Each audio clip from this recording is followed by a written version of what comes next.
Worldcoin has officially been banned in Kenya, making Worldcoin's most activities to decrease, from having 1 million users in a month time to having 100,000 users in the same period of time.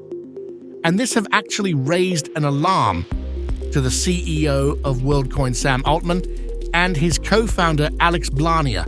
And because of this, this is what they decided on how to resume its activities in Kenya. So be sure to stick till the end to get out all the information on how Worldcoin has been banned in Kenya and when and how the Worldcoin activities will continue in Kenya. If you haven't subscribed, be sure to hit the subscribe button and remember to turn on the notification bell to get out all our updates. Months before Kenya finally banned iris scans by Sam Altman's crypto startup Worldcoin, the Office of the Data Protection Commissioner, ODPC, had ordered its parent company, Tools for Humanity, to stop collecting personal data. The ODPC had in May this year instructed the crypto startup to stop iris scans and the collection of facial recognition and other personal data in Kenya, a letter sent to Worldcoin and seen by TechCrunch shows.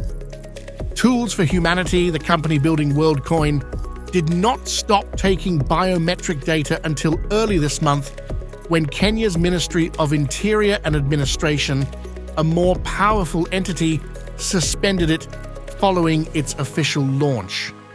Worldcoin's official launch led to a spike in the number of people queuing up to have their eyeballs scanned in exchange for free money, drawing the attention of authorities.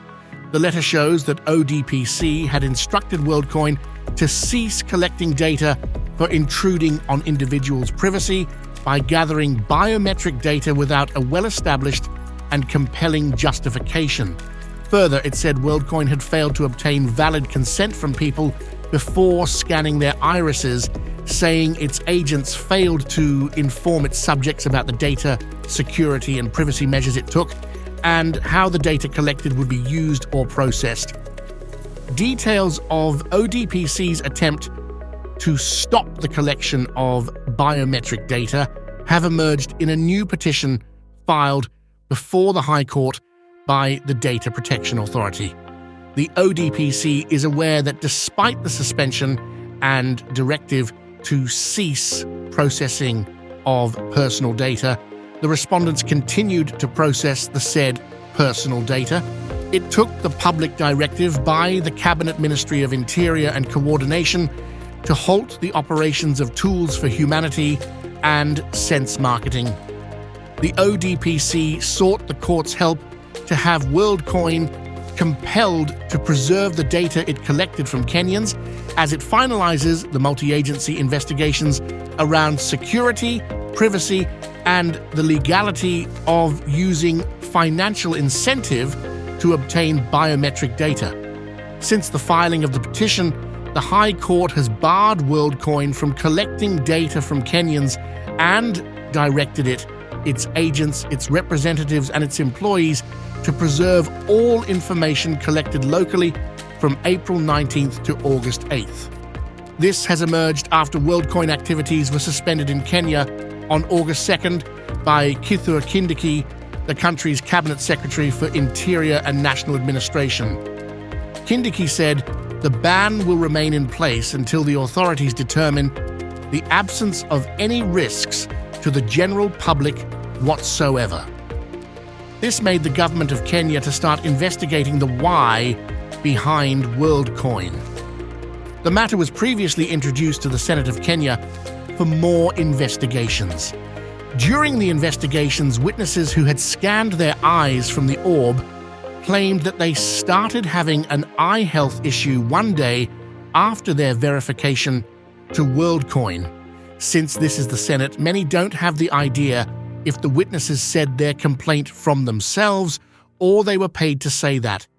Due to the witnesses and Worldcoin collection of personal data without the government consent, and more ever without paying the tax for the transaction that was done from the app every day since the transaction was done through the M-Pesa, Worldcoin was officially banned in Kenya and none of its activities wanted to be heard again. This means for those who had not verified their identity to Worldcoin cannot verify it now using the orb. But for those who had verified their identity to Worldcoin through the orb can do the transactions daily, weekly, or monthly, or whenever they want, but they should not let the government to have an idea about it. This has actually led to decrease of Worldcoin activities in Kenya. Worldcoin, which had 1 million users in a month time, have actually decreased to having 100,000 users in the same period of time.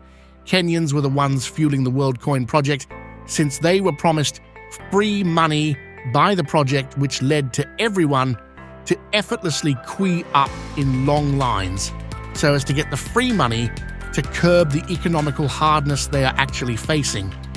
The news of Worldcoin being stopped in Kenya has recently reached to the CEO of Worldcoin, Sam Altman, and his co-founder, Alex Blania, and this is what they had to say about it. But before that, Worldcoin claims to be creating a new human identity, World ID, and financial network through iris scans done by Orb, the company's spherical scanners, to verify your World ID, and its own cryptocurrency, WLD. Kenya was one of the first countries where Worldcoin launched sign-ups and had been one of the biggest markets for take-up. After the global official launch at the end of July, locals who had received the tokens could sell them for USDT, the stablecoin pegged to the US dollar, on crypto exchanges or to brokers in exchange for cash.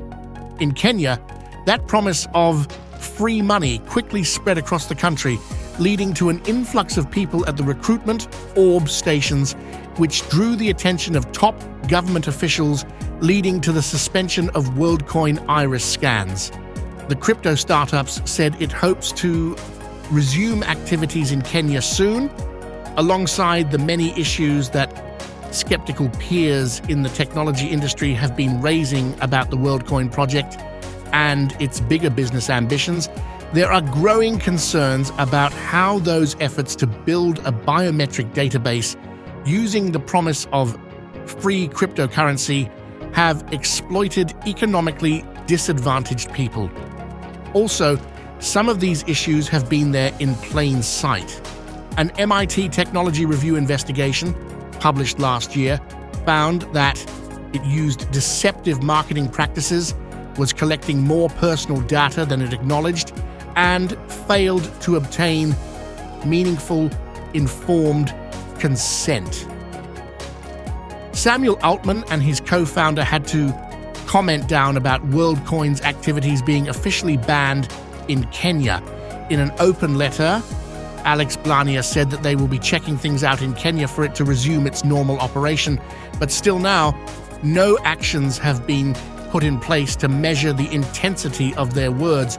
The only action the co-founders of Worldcoin are taking right now is sitting back and ignoring out what is happening in Kenya, since they still launch the Worldcoin project to more countries. The days that Worldcoin will continue in Kenya is not known. Or perhaps Worldcoin and its activities and all of its news will be thrown on a coffin and be buried and more ever be forgotten. Hit that subscribe button for you to be getting the Worldcoin news. Whether it will be forgotten or it will recover from the complaints in Kenya, we will be here to provide you with that news.